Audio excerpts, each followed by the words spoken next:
അത് കൂരിരുൾ കറപൂണ്ട തലയോടിടം എന്നെ രക്തത്താൽ വാങ്ങിയ അൻപിന്നിടം ക്രൂശിലേക്കെന്നെ നയിച്ചാലും അത് ക്രൂശിതൻ സ്നേഹം ചൊരിഞ്ഞ ഇടം ക്രൂരതയിൻ പർവ്വം ഉയർന്ന ഇടം അത് കൂരിരുൾ കറപൂണ്ട തലയോടിടം എന്നെ രക്തത്താൽ വാങ്ങിയ അൻപിന്നിടം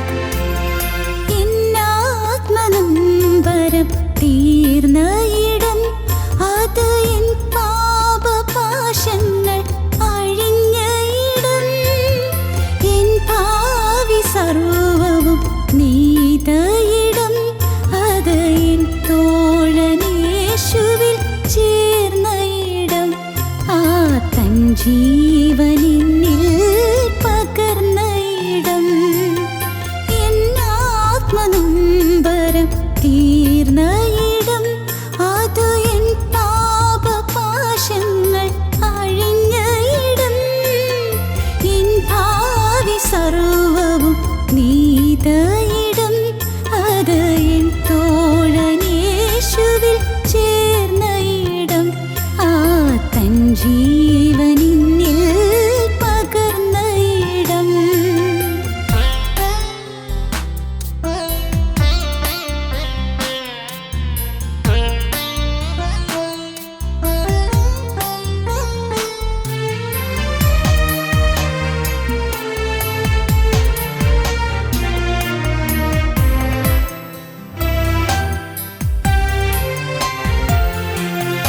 നീതിവൻ വിജയം വരിച്ച ഇടം അത് സാത്താന്യ വിഷമുള്ളൊടിഞ്ഞ ഇടം നിത്യരക്ഷാവേല തീർത്ത ഇടം അത് നിത്യത തൻ വീഥി തുറന്ന ഇടം ലോകപാപക്കടം തീർത്ത കൃപയിന്നിടം നീതിവൻ വിജയം വരിച്ച ഇടം അത് സാത്താന്യ വിഷമുള്ളൊടിഞ്ഞ ഇടം നിത്യരക്ഷാവേല തീർത്ത ഇടം അത് നിത്യത തൻ വീഥി തുറന്ന ഇടം ലോകപാപക്കടം തീർത്ത കൃപയിന്നിടം ക്രൂശിലേക്കെന്നെ നയിച്ചാലും അത് ക്രൂശിതൻ സ്നേഹം ചൊരിഞ്ഞ ഇടം ക്രൂരതയിൻ പർവ്വം ഉയർന്ന ഇടം അത് കൂരിരുൾ കറപൂണ്ട തലയോടിടം എന്നെ രക്തത്താൽ വാങ്ങിയ അൻപിന്നിടം ക്രൂശിലേക്കെന്നെ നയിച്ചാലും അത് ക്രൂശിതൻ സ്നേഹം ചൊരിഞ്ഞ ഇടം ക്രൂരതയിൻ പർവ്വം ഉയർന്ന ഇടം അത് കൂരിരുൾ കറപൂണ്ട തലയോടിടം എന്നെ രക്തത്താൽ വാങ്ങിയ അൻപിന്നിടം ഞങ്ങളോ ക്രൂശിക്കപ്പെട്ട ക്രിസ്തുവിനെ പ്രസംഗിക്കുന്നു. കർത്താവ് പുരുഷാരത്തെ കണ്ട് മനസ്സലിഞ്ഞു എന്ന വേദവസ്തുവിൽ വാക്യമുണ്ട്. പുരുഷാരത്തെ കണ്ട് യേശു മനസ്സലിഞ്ഞു. അനേകം ആളുകൾ മനസ്സ് നൊന്തും ഉള്ള് ഞരങ്ങിയും ജീവിതം വിഷാദപൂരിതമായും വലയുന്ന അനുഭവങ്ങളിലാണ് കഴിയുന്നത്. ഓരോരുത്തർക്കും സമാധാനം തരാൻ കർത്താവ് ആഗ്രഹിക്കുന്നുണ്ട്. സമാധാനത്തിൻ്റെ വചനമാണ് കർത്താവ് നമുക്ക്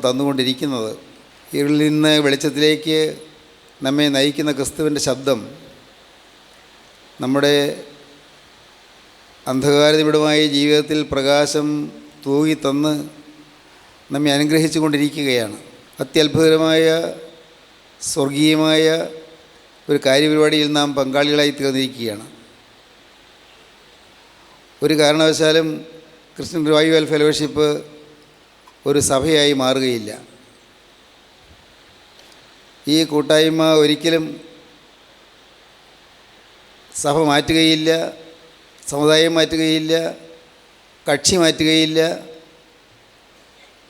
എല്ലാ സഭകളെയും ആദരിക്കും, എല്ലാ മതങ്ങളെയും ആദരിക്കും, എല്ലാ മതത്തിൽപ്പെട്ടവരെയും ബഹുമാനിക്കും. സഭയുടെ അവരവർ നിൽക്കുന്ന സഭയിൽ തന്നെ ഉറച്ചു നിന്നുകൊണ്ട് സഭയുടെ വേലധ്യക്ഷന്മാരെ അനുസരിച്ചും ആദരിച്ചും കീഴടങ്ങിയിരിക്കും. വൈദികരെ സ്നേഹിച്ചും പട്ടക്കാരെ ബഹുമാനിച്ചും അവരവരുടെ സഭകളിൽ അതാതിൻ്റെ സഭകളുടെ ചട്ടക്കെട്ടുകൾ അനുസരിച്ച് തന്നെ മുന്നോട്ട് പോകും. ഒരിക്കലും സഭ മാറുകയില്ല, സഭ മാറ്റുകയില്ല. തനിയുമല്ല, ഒരു കാരണവശാലും ആരോടും പൈസ പിരിക്കുകയില്ല. ദൈവത്തിന് സ്തോത്രം. പ്രിയപ്പെട്ടവരെ, നിങ്ങൾക്ക് വിശ്വസിക്കാം, ആരെല്ലാം തെറ്റിദ്ധരിച്ചാലും തെറ്റിദ്ധാരണകൾ വരുത്തിയാലും കിംവദന്തികൾ പ്രചരിപ്പിച്ചാലും ഒരു കാര്യം ഉറപ്പ്, നാളതുവരെ ആരോടും പൈസ പിരിച്ചിട്ടില്ല. ഈ കാണിക്കെടുക്കുന്നതല്ലാതെ വേറെ ഒരു വിധത്തിലും പൈസ പിരിക്കുന്ന സമ്പ്രദായങ്ങളില്ല. മാത്രമല്ല, സുവിശേഷ വേല ചെയ്ത് പൈസ ഉണ്ടാക്കുക എന്നുള്ളത് ഞങ്ങളുടെ ചിന്താവിഷയമേ അല്ല, അതൊരിക്കലും ഉണ്ടാവുകയില്ല. ദൈവത്തിന് സ്തോത്രം. ദൈവത്തിൻ്റെ വലിയ നാമം മഹത്വപ്പെടട്ടെ. അങ്ങനെ വളരെ വ്യക്തമായ വ്യവസ്ഥാപിതമായ ചില ആശയങ്ങൾ ഹൃദയത്തിൽ ഉറപ്പിച്ചുകൊണ്ടാണ് ഈ ശുശ്രൂഷ നടത്തിക്കൊണ്ടിരിക്കുന്നത്. അതുകൊണ്ട് തന്നെ അനേകം സഭകളിലുള്ള പല പല സഭാവിഭാഗങ്ങളിലുള്ള അനേകം ആളുകൾ ജീവിതത്തിൽ ഒരു സമാധാനം പ്രാപിക്കാൻ ഇടയായിട്ടുണ്ട്, സന്തോഷത്തിലേക്ക് വന്നിട്ടുണ്ട്. വേദപുസ്തകം പറയുന്ന പോലെ കർത്താവ് തൻ്റെ ജനത്തിൻ്റെ സ്ഥിതി മാറ്റുമ്പോൾ യാക്കോബ് സന്തോഷിക്കുകയും ഇസ്രായേൽ ആനന്ദിക്കുകയും ചെയ്യും. സ്ഥിതി മാറുന്ന അനുഭവം ലഭിച്ചിട്ടുണ്ട്. പലരുടെയും കുടുംബങ്ങളിൽ സമാധാനം ഉണ്ടായിട്ടുണ്ട്. മദ്യപാനത്തിൻ്റെ അടിമകളായി ജീവിതം താറുമാറാക്കി ഉള്ള പൈസയെല്ലാം മദ്യത്തിന് വേണ്ടി ചെലവഴിക്കുകയും വിറ്റ് കുടിച്ചു തീർക്കുകയും ചെയ്തുകൊണ്ടിരുന്നവർ ഇന്ന് സമാധാനമായി സന്തോഷമായി കുടുംബ ജീവിതം നയിക്കുന്നുണ്ട്. അത് ഈ ദേശത്ത് മാത്രമല്ല, അനേകം സ്ഥലങ്ങളിൽ സംഭവിക്കുന്നുണ്ട്. എന്നും വഴക്കടിച്ചും എന്നും പിണങ്ങിയും എന്നും കലഹിച്ചും കഴിയുന്ന കുടുംബങ്ങളിൽ സമാധാനവും ശാന്തിയും ഐക്യവും വരുവാൻ കർത്താവിൻ്റെ വചനം അത്ഭുതകരമായി പ്രവർത്തിച്ചു കൊണ്ടിരിക്കുന്നുണ്ട്. രോഗികൾ സൗഖ്യമാകുന്നുണ്ട്. പക്ഷേ ഇവിടെ പ്രത്യേകിച്ച് രോഗശാന്തി ശുശ്രൂഷയില്ല. കാരണം മനുഷ്യൻ്റെ ഹൃദയം മാനസാന്തരപ്പെടുമ്പോൾ രോഗങ്ങൾ മാറുന്നുണ്ട്. അല്ലാതുള്ള ചില സുവിശേഷ പ്രവർത്തകരെന്ന് പറയുന്നവർ കാണിക്കുന്നതായ രോഗശാന്തിയുടെ പേരിൽ കാട്ടിക്കൂട്ടുന്നതായ ചില വൈകൃതങ്ങൾ ഞങ്ങൾ ഒരിക്കലും പ്രോത്സാഹിപ്പിക്കില്ലെന്ന് മാത്രമല്ല, അത് ഞങ്ങൾക്ക് താല്പര്യവുമില്ല. രോഗശാന്തി ശുശ്രൂഷ എന്നൊക്കെ പറഞ്ഞ് ആളുകളെ, പാവപ്പെട്ട ജനത്തെ കബളിപ്പിക്കുകയും ജനത്തെ വഞ്ചിക്കുകയും ചെയ്യുന്ന സമ്പ്രദായമൊന്നും ഭാഗ്യവശാൽ ഞങ്ങൾക്കില്ല. ഞങ്ങൾ നിർമ്മലമായ സുവിശേഷം മാത്രം പറയും. ഞങ്ങൾ സുവിശേഷം മാത്രം പറയുന്നവരാണ്. അത് മാത്രമായിട്ട് ജീവിതം വേർതിരിച്ചവരാണ്. സുവിശേഷം സദ്വർത്തമാനമാണ്, സുവിശേഷമാണ്, ഗുഡ് ന്യൂസാണ്. യേശുക്രിസ്തു ജീവിക്കുന്നു എന്നുള്ളതാണ് ഗുഡ് ന്യൂസ്. ഉയർത്തെഴുന്നേറ്റ യേശുക്രിസ്തു മനുഷ്യൻ്റെ ആകുലങ്ങൾ അകറ്റുകയും ആവലാധികൾ തീർക്കുകയും ചെയ്യുന്നുണ്ട് എന്നുള്ളതാണ് ഗുഡ് ന്യൂസ്. പാപപരിഹാരത്തിന് വേണ്ടി ക്രൂശിൽ മരിച്ച കർത്താവായ യേശുക്രിസ്തു പാപമോചനത്തിൻ്റെ അത്ഭുതകരമായ സൗഖ്യവും സമാധാനവും നൽകുമ്പോൾ അതോടൊപ്പം രോഗസൗഖ്യം നൽകുന്നുണ്ട്. അത് പാപമോചനം ലഭിക്കുമ്പോഴുണ്ടാകുന്ന ഒരു അനുഗ്രഹമാണ്. അല്ലാതെ രോഗസൗഖ്യം മാത്രം കിട്ടിയെന്നുള്ളത് കൊണ്ട് മനുഷ്യൻ സ്വർഗ്ഗരാജ്യത്തിൽ എത്തുന്നില്ല. നമ്മുടെ ലക്ഷ്യം ഈ ഭൗതിക ജീവിതം ഒരു നാൾ കഴിഞ്ഞ് സ്വർഗ്ഗരാജ്യത്തിലെത്തുമ്പോൾ അവിടെ കർത്താവായ യേശുക്രിസ്തുവിനെ മഹത്വപ്പെടുത്തണമെന്നുള്ളതാണ്. സ്വർഗ്ഗരാജ്യത്തിലെത്താനൊത്തില്ലെങ്കിലോ സ്വർഗ്ഗരാജ്യത്തിൽ ചെല്ലുന്നില്ലെങ്കിലോ നരകത്തിൻ്റെ ഭീകരമായ ദണ്ഡനത്തിലേക്ക് പോകേണ്ടി വരികയും ചെയ്യും. അതുകൊണ്ട് ഓരോരുത്തരും മരണത്തിന് ശേഷമുള്ള ജീവിതത്തിലെ സ്വർഗ്ഗരാജ്യത്തിൻ്റെ അവകാശം ഈ ഭൂമിയിൽ വെച്ച് പ്രാപിക്കുക, എവർലാസ്റ്റിംഗ് ലൈഫ് എന്ന് പറയുന്ന നിത്യജീവനോട് വെച്ച് അവകാശമാക്കുക, ക്രിസ്തുവിൻ്റെ രക്തത്താൽ വീണ്ടെടുക്കപ്പെടുക, ക്രിസ്തുവിൻ്റെ കുരിശിലെ ജയം സ്വന്തം ജീവിതത്തിന് അനുഭവമാക്കി മാറ്റുക, പൈശാചിക ശക്തിയെ ജയിച്ചുകൊണ്ട് ക്രിസ്തുവിൻ്റെ മഹത്വമേറിയ സുവിശേഷം ലോകമെങ്ങും പ്രചരിപ്പിക്കുക എന്നുള്ളതായ ലക്ഷ്യത്തോടെയാണ് ഈ കൂട്ടായ്മ മുന്നോട്ട് പോയിക്കൊണ്ടിരിക്കുന്നത്. ദൈവത്തിന് സ്തോത്രം. ഞാൻ ആമുഖമായി ഈ കാര്യങ്ങളെല്ലാം പറഞ്ഞത് അനേകം ആളുകൾ അനേകർ തെറ്റിദ്ധരിക്കുന്നുണ്ട്. സാധാരണ പറയും, ഉറങ്ങുന്നവനെ ഉണർത്താം, ഉറക്കം നടിക്കുന്നവനെ ഉണർത്താൻ സാധിക്കുകയില്ല. അനേകർക്കറിയാം ഈ കൂട്ടായ്മ ശരിയായ ദിശയിലൂടെയാണ് പോകുന്നതെന്ന്.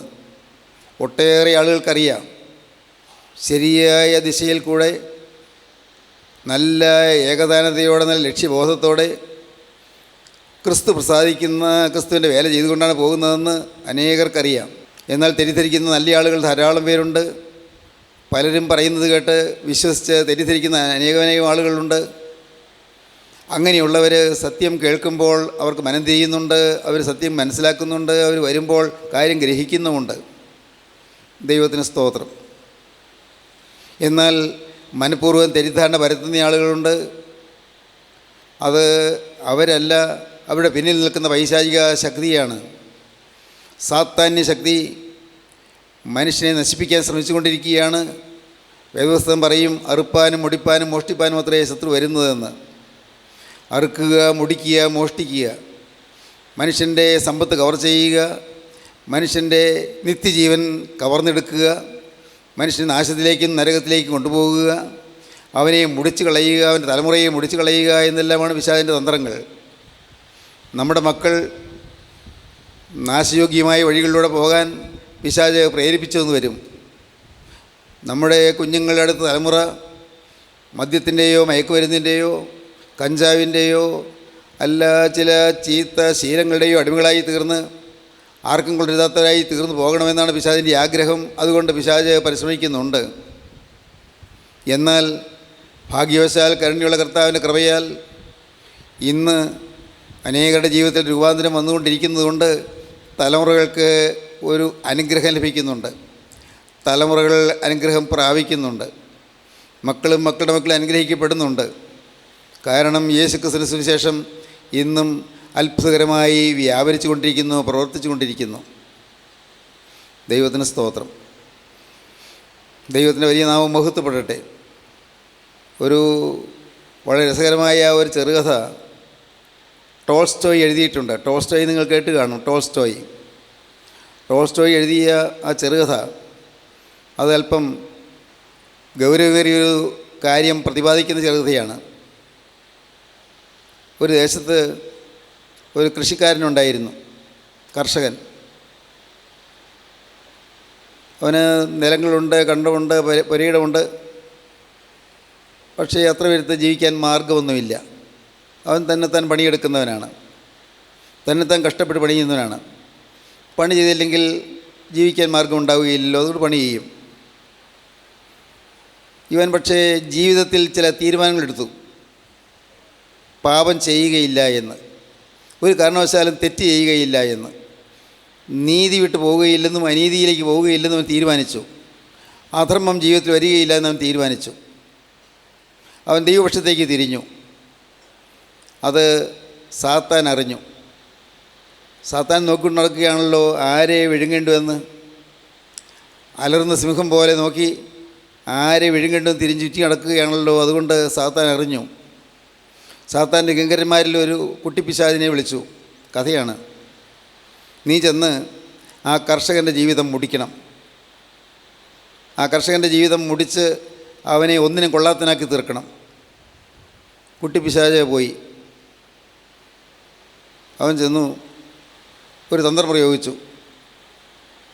ഈ പാവം കർഷകൻ ജോലി ചെയ്യുന്നിടത്ത് അവന് ക്ഷീണം വരുമ്പോൾ കഴിക്കാൻ ആഹാരം ഒരു പാത്രത്തിൽ ആ കണ്ടത്തിനടുത്ത് വെച്ചിട്ടുണ്ടായിരുന്നു. അടുത്ത് വെച്ചിരുന്ന ആ പാത്രത്തിലെ ഭക്ഷണം ഇടയ്ക്ക് കഴിക്കാനുള്ളതാണ്. ക്ഷീണിച്ച് ഇവൻ വരുമ്പോൾ ആ ഭക്ഷണം എടുത്ത് കഴിക്കും. അങ്ങനെയാണ് കർഷകൻ ചെയ്യാറ്. ഈ കുട്ടി പിശാചി എന്ന് ആ ഭക്ഷണപ്പൊതി അവിടെ നിന്ന് മാറ്റിക്കൊണ്ട് പോയി. ഭക്ഷണപ്പൊതി അവിടെ ഇല്ല. കർഷകൻ ഭക്ഷണം കഴിക്കാൻ ചെന്നപ്പോൾ പൊതിയില്ല. കർഷകനൊരു കാര്യം ചെയ്തു. ആ ഭക്ഷണപ്പൊതി കാണാതായപ്പോൾ അടുത്ത ഒരു കിണറിൽ നിന്ന് വെള്ളം കോരി കുടിച്ചു. വീണ്ടും ഒരു പരിഭവമില്ലാതെ ജോലി ചെയ്തു. ആരെയും ശപിച്ചുമില്ല, പരാതിയുമില്ല, സ്വന്തം വിധിയെ ശപിച്ചുമില്ല, ഒരു പരാതിയുമില്ലാതെ ജോലി ചെയ്തു. കുട്ടിപ്പിശാചിൻ്റെ ഉദ്ദേശം വരുന്നത് കർഷകനെ കൊണ്ട് ചീത്ത വാക്കുകൾ പറയിപ്പിക്കണം, അസഭ്യവാക്കുകൾ പറയിപ്പിക്കണം, ആരാണ് എൻ്റെ ഭക്ഷണപ്പൊതി എടുത്തുകൊണ്ട് പോയത് എന്ന് പറഞ്ഞ് ശാപവാക്കുകൾ പറയിപ്പിക്കണം. ഇതൊക്കെയാണ് പിശാചിൻ്റെ ഉദ്യമമായിരുന്നത്. പക്ഷേ കുട്ടിപ്പിശാച് അവിടെ തോറ്റു. ഈ കർഷകനെ ഒരിക്കൽ പോലും അല്പം പോലും ഒരു പരിഭവം വന്നില്ല. ആരെയും ശപിച്ചുമില്ല, ആരെയും പരാതിയുമില്ല, തന്നെത്താൻ ശപിച്ചുമില്ല. ഒരു നീരസവും ഉണ്ടായില്ല, ഒരു നിരാശയും വന്നില്ല. വെള്ളം കുടിച്ച് ദാഹം തീർത്ത് പിന്നെയും പണി ചെയ്തു. സാത്താൻ കുട്ടിപ്പിശാചിനോട് ചോദിച്ചു, നീ പോയിട്ട് എന്തായി? ഞാൻ ആ കാര്യത്തിൽ പരാജയപ്പെട്ടു. ആ കർഷകനെ തോൽപ്പിക്കാൻ ഞാൻ നോക്കിയിട്ട് പറ്റിയില്ല. സാത്താൻ ഇഷ്ടപ്പെട്ടില്ല. നീ ഒന്നിനും കൊള്ളാത്ത പിശാചാണ്. ഞാൻ നിനക്കൊരു 3 വർഷത്തെ അവധി തരാം. 3 വർഷം കൊണ്ട് ആ കർഷകനെ നീ നശിപ്പിച്ചില്ലെങ്കിൽ നിനക്ക് കനത്ത ശിക്ഷ ഏൽക്കേണ്ടി വരും. പാവം കുട്ടിപ്പിശാച് പേടിച്ചു പോയി. കുട്ടിപ്പിശാച് അവൻ ഈ കർഷകൻ്റെ അടുക്കിലേക്ക് പിന്നെയും പോയി. കർഷകൻ്റെ അടുക്കൽ ചെന്നു. ഇവിടെ ഒരുപാട് ജോലിയുണ്ടല്ലോ, ഞാനും കൂടി സഹായിക്കാൻ ജോലിക്ക്. എനിക്ക് പ്രത്യേകിച്ച് കൂലിയൊന്നും തരണ്ട, നിങ്ങൾ കഴിക്കുന്ന ഭക്ഷണത്തിൽ എന്തെങ്കിലും തന്നാൽ മതി, ഞാനും കൂടാം. ജോലിക്ക് ഈ കുട്ടിപ്പിശാച് കൂടി. ജോലിക്ക് ഒരു നല്ല വേലക്കാരൻ കിട്ടിയതുപോലെ, നല്ല സമർത്ഥനായ വേലക്കാരൻ, നല്ലപോലെ ജോലി ചെയ്യും. ആ പ്രാവശ്യം നല്ല വിളവെടുപ്പുണ്ടായി. കാരണം ഏറ്റവും ഭംഗിയായി കൃഷി ചെയ്യാൻ അറിയാവുന്ന രീതിയിൽ ഈ കുട്ടിപ്പിശാച് പ്രവർത്തിച്ചതുകൊണ്ട് നല്ല വിളവെടുപ്പ്, ധാരാളം ധാന്യം കിട്ടി. ഈ കർഷകന് സന്തോഷമായി, ധനവാനായി സന്തോഷമായി. അടുത്ത വർഷം പിന്നെയും കൃഷി ചെയ്തു, കൂടുതൽ നന്നായി കൃഷി ചെയ്തു. ഒരുപടി ധാന്യം കിട്ടി, ഒട്ടേറെ ധാന്യം കിട്ടി. ഈ പുതിയ വേലക്കാരനോട് കർഷകന് നല്ല സ്നേഹമായി. കർഷകൻ പറഞ്ഞു, നമുക്ക് ഇത്തവണ ഒരുപടി ധാന്യം കിട്ടിയിട്ടുണ്ടല്ലോ, എന്താ ചെയ്യേണ്ടത്? അവൻ പറഞ്ഞു, അതിന് നല്ല വരവുണ്ടാക്കാം. നമുക്കൊരു കാര്യം ചെയ്യാം. ഈ ധാന്യങ്ങൾ സംഭരിച്ച് വെച്ചിട്ട് ഈ ധാന്യങ്ങൾ കൊണ്ട് നമുക്ക് ഏറ്റവും വീര്യമുള്ള മദ്യം ഉണ്ടാക്കാം. ഏറ്റവും വീര്യമുള്ള മദ്യം ഈ ധാന്യം കൊണ്ട്, നെല്ലാണോ ഗോതമ്പാണോ എന്തോ, ധാന്യം കൊണ്ട് വീര്യം കൂടിയ മദ്യം ഉണ്ടാക്കാൻ ഉള്ള വിദ്യ ഈ കർഷകന് പഠിപ്പിച്ചു കൊടുത്തു. അവൻ ഈ വിദ്യ പഠിച്ചു, കർഷകൻ വിദ്യ പഠിച്ചു, കുട്ടിപ്പിശാച് വിട്ടിച്ച് മാറുകയും ചെയ്തു. ഇവന് മദ്യം ഉണ്ടാക്കാൻ പഠിച്ചപ്പോഴേക്കും കുറച്ച് കുടിച്ചു നോക്കണമെന്നായി. കുറച്ച് കുടിച്ചു. അപ്പോൾ അവന് തോന്നി, ഞാൻ മാത്രം കുടിച്ചാൽ പോരല്ലോ, വേറെ അയൽവക്കത്ത് പലരും ഉണ്ടല്ലോ, അവർക്ക് കൊടുക്കാമല്ലോ, ധാരാളമുണ്ട്. അവരെയും വിളിച്ചു കൊടുത്തു. അത് അങ്ങനെ പറഞ്ഞു പോകുന്നത്. അപ്പോൾ കൂട്ടുകാർ കൂടി അങ്ങനെ രസിച്ച് കുടിച്ചുകൊണ്ടിരിക്കുമ്പോൾ അവർ ചീത്ത പാട്ടുകൾ പാടാൻ തുടങ്ങി, അസഭ്യ വാക്കുകൾ പറയാൻ തുടങ്ങി, ചീത്ത സംഭാഷണമായി. അങ്ങനെ ഒരു ലക്കില്ലാത്തതുപോലെയൊക്കെ ആയി. വീണ്ടും വീണ്ടും കുടിക്കും തോറും മൃഗപ്രകൃതി വന്നു എന്നാണ് ടോൾസ്റ്റോയ് പറഞ്ഞിരിക്കുന്നത്. മൃഗപ്രകൃതി. ആദ്യം ഒരു കുറുക്കൻ്റെ പ്രകൃതിയായി അവർക്ക്, പിന്നീട് ചെന്നായിൻ്റെ പ്രകൃതിയായി സ്വഭാവം, പിന്നീട് പന്നിയുടെ പ്രകൃതിയായി. അങ്ങനെ മൃഗീയമായ പ്രകൃതി അവരിൽ പകർന്നു, മൃഗീയമായ സ്വഭാവം. കുടിച്ച് വന്നപ്പോഴേക്കും മൃഗങ്ങളെപ്പോലെയായി. അവസാനം കുടിച്ച് ഈ കർഷകൻ തല കുത്തനെ വീണു. അവൻ പരിക്ക് പറ്റി കിടക്കുകയാണ്. കുട്ടിപ്പിശാച് ഓടി സാത്താൻ്റെ അടുക്കലേക്ക് ചെന്നു. പറഞ്ഞു, ഞാൻ ഇത്തവണ ജയിച്ചു കേട്ടോ, സാത്താൻ പറഞ്ഞു, എടാ നീ ഇത്തവണ ജയിച്ചു, നീ സമർത്ഥനാണ്, നീ ബുദ്ധിമാനാണ്, ആ കർഷകനെ നശിപ്പിക്കാൻ നിനക്ക് പറ്റിയല്ലോ, അയാളുടെ തീരുമാനങ്ങൾ തകർക്കാൻ നിനക്ക് കഴിഞ്ഞല്ലോ, അയാളുടെ മനസ്സിലുണ്ടായിരുന്ന പ്രതിജ്ഞകളെല്ലാം ലംഘിക്കാനിടയായല്ലോ, നന്നായി, അവന് പാരിതോഷികങ്ങൾ നൽകി എന്ന് പറഞ്ഞാണ് കഥ അവസാനിക്കുന്നത്. ടോൾസ്റ്റോയി പറഞ്ഞ ഈ കഥയിൽ ടോൾസ്റ്റോയി ഉദ്ദേശിച്ചൊരു കാര്യമുണ്ട്. ടോൾസ്റ്റോയി ദൈവഭക്തനായിരുന്നു. ഉദ്ദേശിച്ചൊരു കാര്യമുണ്ട്. മനുഷ്യൻ അറിയാതെ തെറ്റിലേക്ക് ഊർന്നു പോകുന്നു. നല്ല ധർമ്മനിഷ്ഠയുള്ള മനുഷ്യൻ, നീതിബോധമുള്ള മനുഷ്യൻ, അവനറിയാതെ തെറ്റിലേക്ക് ഊർന്നു പോകുന്നു. അറിഞ്ഞുകൊണ്ടല്ല. അനേകം ദുരന്തങ്ങൾക്ക് കാരണമായി തീരുന്നു. വലിയ അത്യാഹിതങ്ങളുണ്ടാകുന്നു, വലിയ കഷ്ടങ്ങളും നഷ്ടങ്ങളും ഉണ്ടാകുന്നു. മനുഷ്യ ജീവിതത്തിൽ ഇതെല്ലാം ഉണ്ടാക്കുന്ന ഒരു ഭീകരനാണ് പിശാച്. മനുഷ്യനെ നശിപ്പിക്കുന്നൊരു ഭയങ്കര ശക്തിയാണ് പിശാച്. ഭയങ്കര ശക്തിയുമാണ്, ഭയങ്കര വ്യക്തിയുമാണ്. അവനൊരു പേഴ്സണാണ്, വ്യക്തിയാണ്. പിശാച് മനുഷ്യനെ നശിപ്പിച്ചു കൊണ്ടിരിക്കുന്നു. നമുക്ക് നേരെ കാണാൻ വയ്യെന്നേ ഉള്ളൂ. നമ്മുടെ ഈ പുറമെയുള്ള കണ്ടും കൊണ്ട് കാണാൻ വയ്യെന്നേ ഉള്ളൂ. ഈ അന്തരീക്ഷത്തിൽ ദുഷ്ടാത്മ സേനയുണ്ട്. ഈ അന്തരീക്ഷത്തിൽ ദുഷ്ടപ്രകൃതിയുള്ള പൈശാചിക സൈന്യമുണ്ട്. ഈ അന്തരീക്ഷത്തിൽ മനുഷ്യൻ നശിപ്പിക്കാനുള്ള ദുരാത്മ സേനകളുണ്ട്. ഓരോ ഭവനത്തിനും ദുരാത്മസേനയുണ്ട്, ഓരോ വ്യക്തിക്കും ദുരാത്മാക്കളുണ്ട് നശിപ്പിക്കാൻ, ഓരോ ദേശത്തിനും ദുരാത്മാക്കളുണ്ട് നശിപ്പിക്കാൻ. ടെറിട്ടോറിയൽ സൈന്യമുണ്ട്, ടെറിട്ടോറിയൽ കമാൻഡേഴ്സുണ്ട് പിശാചുക്കൾക്ക്. പ്രാദേശികമായ സൈന്യമുണ്ട്, അതായത് പ്രദേശത്തേക്കുള്ള നേതാക്കന്മാർ, സേനാ നായകന്മാരുണ്ട്. പിശാചിനൊരു വലിയ സർവ്വ സൈന്യ സന്നാഹമുണ്ട്. ഈ സൈന്യങ്ങൾ മനുഷ്യനെ തെറ്റിലേക്ക് വശീകരിച്ചുകൊണ്ട് പോവുകയാണ്, മനുഷ്യനെ തിന്മയിലേക്ക് വശീകരിച്ചുകൊണ്ട് പോവുകയാണ്, അരുതാത്ത വഴികളിലൂടെ മനുഷ്യനെ കൊണ്ടുപോവുകയാണ്. ചീത്ത വാക്കുകൾ പറയിപ്പിക്കും, ചീത്ത ബന്ധങ്ങളിലേക്ക് താല്പര്യമുണ്ടാക്കും, അഴുക്കായ ചിത്രങ്ങൾ കാണാൻ പ്രേരിപ്പിക്കും, അഴുക്കായ വഴികളിലൂടെ നയിക്കും, അഴുക്കായ ജീവിതം തുടരാൻ ഉത്സാഹിപ്പിക്കും. മദ്യപാനമോ അതുപോലുള്ളതായ ദുശീലങ്ങളോ മനുഷ്യനെ പഠിപ്പിക്കും, മനുഷ്യനെ വശീകരിച്ച് തിന്മയിലേക്ക് കൊണ്ടുപോകും. കോപിപ്പിക്കുന്നതാരാണ്? ഈ പിശാചാണ്. കോപം വരുമ്പോൾ പിശാച് അടുക്കൽ നിന്ന് കോപിപ്പിക്കുകയാണെന്ന് മനുഷ്യൻ അറിയുന്നില്ല. കോപിച്ച് പറയുന്നു. ആരാണ് ഇതിൻ്റെ പിന്നിൽ? പിശാചാണ്. ഭാര്യയും ഭർത്താവും തമ്മിൽ കലഹിക്കുന്നു, അതിൻ്റെ പിന്നിൽ പിശാചാണ്. പിള്ളേർ പഠിത്തം ഉഴപ്പുന്നു, അതിൻ്റെ പിന്നിൽ പിശാചാണ്. ക്ലാസ്സിൽ പോകാതെ സമരം നടത്തി ജീവിതം തുലയ്ക്കുന്നു, അതിൻ്റെ പിന്നിൽ പിശാചാണ്. നാട് മുടിക്കുന്നു, അതിൻ്റെ പിന്നിൽ പിശാചാണ്. കവർച്ചകളോ കൊള്ളകളോ നടത്തുന്നു, അതിൻ്റെ പിന്നിൽ പിശാചാണ്. സമാധാന അന്തരീക്ഷത്തിൽ സമാധാനം നശിപ്പിക്കുന്നു, പിശാചാണ് അതിൻ്റെ പിന്നിൽ. ഒരു പൈശാചിക ശക്തിയുണ്ട്. ടോൾസ്റ്റോയി ആ കഥയിൽ കൂടി കാണിച്ചു തന്നത് അതാണ്. ദൈവഭക്തനായ ടോൾസ്റ്റോയി ക്രിസ്തുഭക്തനായിരുന്നു. അദ്ദേഹം ആ കഥയിൽ കൂടി കാണിച്ചു തന്നത് ഒരു ദുരാത്മസേന ഈ പ്രപഞ്ചത്തിലുണ്ട് എന്ന്. ഈ അന്തരീക്ഷം നിറയെ ആയാറിൽ പതിയിരിക്കുന്ന ദുഷ്ടാത്മസേന എന്ന് പിതാക്കന്മാർ പറയും. ഈ അന്തരീക്ഷം നിറയെ ദുഷ്ടാത്മസേനകളുണ്ട്. അരുതാത്ത വഴികളിലേക്ക് നമ്മെ തിരിച്ചു കൊണ്ടുപോകും. ആര് പറഞ്ഞാലും മനസ്സിലാവുകയുമില്ല, ഉപദേശിച്ചാലും മനസ്സിലാവുകയില്ല. അയ്യോ അത് അരുത് എന്ന് പറഞ്ഞാൽ അത് എനിക്ക് കൂച്ചുവിലം കിടുന്നു എന്നാണ് ആളുകൾ ധരിക്കുന്നത്. അങ്ങനെ ചെയ്യരുതെന്ന് പറയുമ്പോൾ എൻ്റെ സ്വാതന്ത്ര്യത്തെ ഹനിക്കുന്നു എന്നാണ് ചിലർ ധരിച്ചു വയ്ക്കുന്നത്. എന്നാൽ അനേകം മനുഷ്യരും ഇന്ന് പൈശാചികൻ്റെ വലയിൽ കുടുങ്ങിക്കിടക്കുകയാണ്. സാത്താൻ്റെ വലയിൽ കുടുങ്ങിക്കിടക്കുന്നു. സാത്താൻ അന്ധകാര ശക്തിയാണ്. അന്ധകാരശക്തിയുടെ ലോക അധിപതികളെന്നാണ് കർത്താവിൻ്റെ വചനം പറയുന്നത്. നമുക്ക് പോരാട്ടമുള്ളത് ജഡരക്തങ്ങളോടല്ല, വാഴ്ചകളോടും അധികാരങ്ങളോടും അന്ധകാര ലോകത്തിൻ്റെ അധിപതികളോടും സ്വർലോകങ്ങളിലെ ദുഷ്ടാത്മ സേനയോടും അത്രേ എന്നാണ് അപ്പോസ്തലൻ പറയുന്നത്. എഫേസ്യ ലേഖനം 6-ാം അധ്യായത്തിൻ്റെ 10-ാം വാക്യം മുതൽ വായിക്കുമ്പോൾ കാണാം.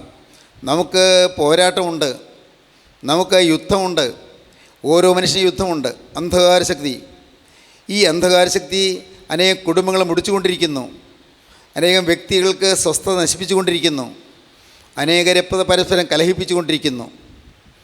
പൈസയുടെ കാര്യത്തിലാകാം, അതല്ലെങ്കിൽ ഏതെങ്കിലും വസ്തുവിൻ്റെ കാര്യത്തിലാകാം, തർക്കങ്ങളും വിതർക്കങ്ങളും ഉണ്ടാക്കുന്നു. തന്മൂലം ആളുകൾ പരസ്പര ബന്ധം ഉലഞ്ഞു പോകുന്നു, സ്നേഹബന്ധം ഉലഞ്ഞു പോകുന്നു. അതിൻ്റെ എല്ലാം പിന്നിൽ പിശാചാണ് നിൽക്കുന്നത്. ഓരോരുത്തരും ചിന്തിച്ച് നോക്കി അറിയാം. ചിലപ്പോൾ ഒരു കാരണവുമില്ലാതെ കോപവും ക്രോധവും പൊന്തി വരുന്നു, പുകഞ്ഞു വരുന്നു കോപം. അല്പനേരം കഴിഞ്ഞൊരു സുബോധം പ്രാപിച്ച് കഴിയുമ്പോൾ തിരിഞ്ഞു നോക്കിയാൽ ഓർക്കും, എന്തിനാണ് ഞാൻ കോപിച്ചത്? ഞാൻ അത്ര അടുത്ത് കോപിക്കേണ്ട കാര്യം ഉണ്ടായിരുന്നോ? അപ്പോൾ ലജ്ജ തോന്നും, വേണ്ടായിരുന്നല്ലോ, എന്തിനു കോപിച്ചു? ലജ്ജ തോന്നും. പക്ഷേ കോപിച്ച് കഴിഞ്ഞിരിക്കും, പെട്ടെന്ന് ശുണ്ഠി പിടിച്ച് കഴിഞ്ഞിരിക്കും.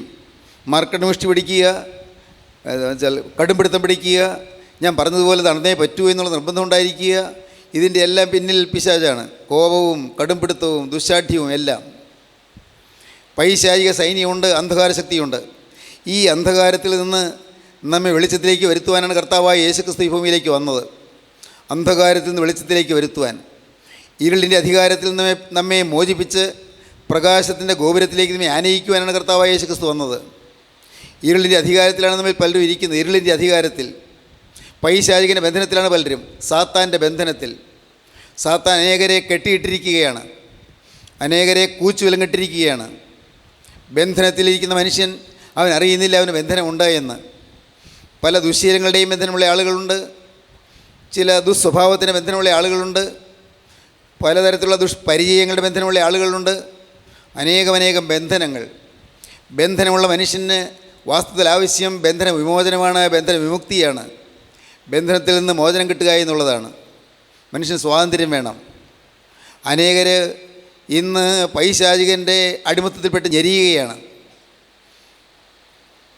പിതാക്കന്മാർ പ്രാർത്ഥിക്കും, കർത്താവേ നിന്റെ നാമത്തെ സ്തോത്രം ചെയ്യേണ്ടതിന് എൻ്റെ ആത്മാവിനെ കാരാഗ്രഹത്തിൽ നിന്ന് പുറപ്പെടുവിക്കണമേ എന്ന്. കാരാഗ്രഹത്തിൽ നിന്ന് പുറപ്പെടുവിക്കണമേ എന്നാണ് പ്രാർത്ഥിക്കുന്നത്. മനുഷ്യൻ്റെ ആത്മാവ് കാരാഗ്രഹത്തിൽ ബന്ധിക്കപ്പെട്ട് കിടക്കുകയാണ്, ജയിലിൽ കിടക്കുകയാണ്. വഴക്കുണ്ടാക്കുന്നതും കലഹം ഉണ്ടാക്കുന്നതും പിണക്കം ഉണ്ടാക്കുന്നതും അകൽച്ച ഉണ്ടാക്കുന്നതും ഭിന്നത ഉണ്ടാക്കുന്നതും എല്ലാം പൈശാചികൻ്റെ തന്ത്രമാണ്. അതെല്ലാം പൈശാചികൻ്റെ സൂത്രമാണ്. മനുഷ്യനെ നശിപ്പിച്ചുകൊണ്ടിരിക്കുകയാണ്. കർത്താവേ എന്നെ സാത്താൻ കെട്ടിയിട്ടിരിക്കുന്നല്ലോ, ചില ബന്ധനങ്ങൾ കുടുക്കിയിട്ടിരിക്കുന്നല്ലോ, എനിക്ക് മോചനം തരണമേ എന്ന് പിതാക്കന്മാർ പ്രാർത്ഥിച്ചു. നാമും അതാണ് പ്രാർത്ഥിക്കുന്നത്. യേശുക്രിസ്തു പ്രകാശം തരുന്നവൻ, യേശുക്രിസ്തു പ്രകാശം നൽകുന്നവൻ. എവിടെ അന്ധകാരമുണ്ടോ അവിടെ പ്രകാശം പരത്തുവാനായി കർത്താവായ യേശുക്രിസ്തു ഭൂമിയിലേക്ക് അവതരിച്ചു. ഇരുളടഞ്ഞ ലോകത്തിലേക്ക് പ്രകാശത്തിൻ്റെ അത്ഭുത വെളിച്ചം പകരാനായി കർത്താവായ യേശുക്രിസ്തു എഴുന്നള്ളി വന്നു. യേശുക്രിസ്തു ഉള്ളിലേക്ക് വന്നാൽ ഉള്ളിൽ പ്രകാശമാകും. അന്ധകാര ശക്തികൾ ഓടി ഒളിക്കും. കോപം മാറും, വഴക്ക് മാറും, പിണക്കം മാറും.